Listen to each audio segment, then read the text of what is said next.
გენა, იგივე მარკის, იგივე ფრანკის, იგივე გულდენის, იგივე ლირის და ასე შემდეგ, დოლარს კონკურენტი არ ეყოლებოდა და ის სხვათა შორის იმ ქვეყნების მოსახლეობაზე, რომელი ქვეყნების მოსახლეობაშიც ევროს შემოსვლამ სერიოზული პრობლემები შექმნა, ძალიან დიდი მოთხოვნაა. დღემდე გერმანიაში 60 მილიარდზე მეტი მარკა ჩაბარებული არ არის.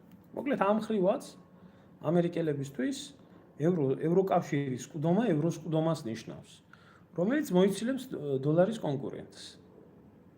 ეს ესეა.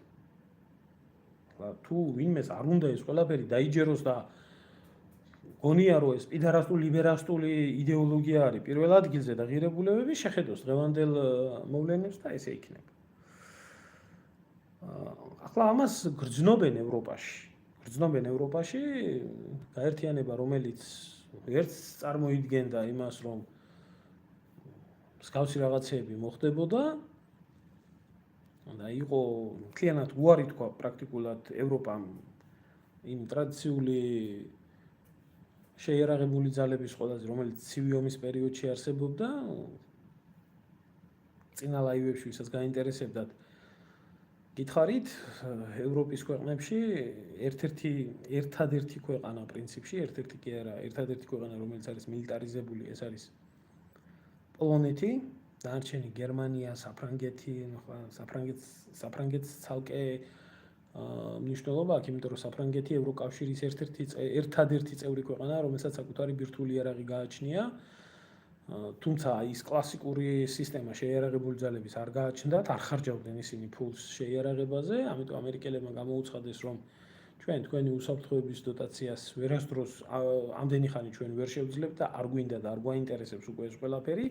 თქვენ თავს მიხედავთ თქვენ თვითონ, გინდათ სამშვიდობოები გააგზავნეთ უკრაინაში, გინდათ თქვენი უსაფრთხოება უზრუნველყავით, რუსეთი თქვენი პირდაპირი მეზობელია და ჩვენი მეზობელი საერთოდ არაა, არ გვაინტერესებს, მიხედავთ თქვენ პრობლემებს თქვენ თვითონ, ჩვენი ინტერესები გვაქვს და მივხედავთ ჩვენი ინტერესებს. ახლა დადგა ევროპა იმ რეალობის წინაშე, რომელი რეალობის წინაშეც პრაქტიკულად ეს ნიშნავს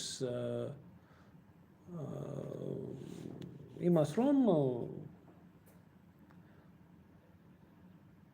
მთელი ევროპული შეიარაღებული ძალების ან ჩვეულებრივი სტანდარტული შეიარაღებული ძალები, რომლებიც შეიძლება იქნას გამოყვანილი ბრძოლის ველზე ამერიკელების გარეშე, ხალხს უსვამ ამერიკელების გარეშე, დაახლოებით 56 კორპუსი არის საუბარი, ამ მომენტისთვის მოქმედი რომელიც არის, რაც რუსულ შეიარაღებულ ძალებთან თავს ვერ არის რაოდენობრივად თანხვედრი, ეს არის 200-მდე კორპუსის წინააღმდეგ, ვერ შეძლებენ ამ ყველაფერს, ამიტომ ევროპელები უბრუნდებიან იმას, რომ თვითონ მიხედონ თავის თავს. თვითონ რომ მიხედონ თავის თავს, ამისთვის საჭიროა საკუთარი ბირთვული იარაღი, რომელიც ბირთვული იარაღიც დამოუკიდებლად ხაზი მინდა გაუსვა, გააჩნია მხოლოდ და მხოლოდ ევროპაში საფრანგეთს. ბრიტანული ბირთვული იარაღი, ეს ნახევრად ამერიკელების კონტროლირებადი არის, სხვა კი თავისი წარმოება აქვს, მაგრამ უკვე დიდი ხანია მინავლებული, ძირითადად ამერიკული იარაღზე არიან და არ აქვთ ამის რესურსი. ერთი ფრანგებს აქვთ თავისი დამოუკიდებელი ბირთვული იარაღის წარმოების ან ფუფუნება. თუმცა ეს არ არის ის რაოდენობა, რომელი რაოდენობაც ამერიკელებმაც აღიარეს, რომ რუსეთის სტრატეგიულ და ტაქტიკურ ბირთვულ იარაღებში მსოფლიოში ყველაზე პირველი ქვეყანა. ამით უნდა ჩანაცვლდეს.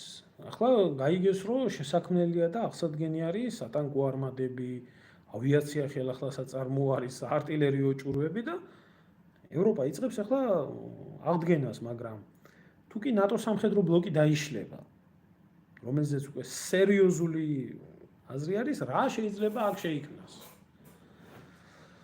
კარგი, ფრანგებისთვის, ბრიტანელებისთვის, პორტუგალიელებისთვის, ესპანელებისთვის ეს ნაკლები პრობლემაა. ნამდვილად ნაკლები პრობლემაა.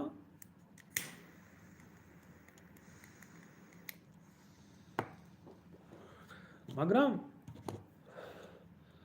უმთავრესი პრობლემა ნატოს ქოლგა, თუ კი იქნება დარღვეული და თუ კი იქნება ასე რომ ვთქვათ, გაუქმებული ევროპაში, უმთავრეს პრობლემას